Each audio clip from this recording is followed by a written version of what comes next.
大家好，今日我哋介紹嘅水晶就比較特別嘅，幾靚幾舒服隻色，好似啲海水咁啦，係好靚嘅海水咁嘅。係啦，咁呢隻係咩石咧？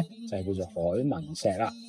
好，咁海紋石嚟講咧，都比較少見啦，係啦。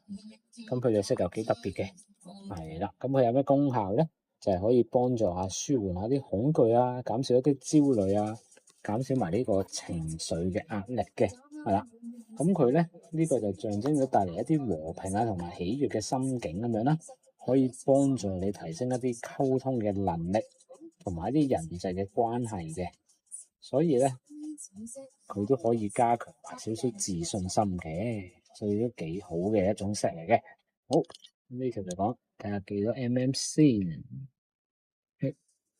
咁就9.9啦，係啦，一個幾唔錯嘅 size，戴上手，哇，幾靚，幾舒服嘅色，係啦，即刻有晒自信啊，好，呢條就係今日介紹嘅海紋石啦，係啦，咁佢嘅色好舒服，好靚嘅，咁你想 like 同 share 我哋嘅 YouTube channel 啦，同埋可以 subscribe 埋嘅，多謝大家，拜拜。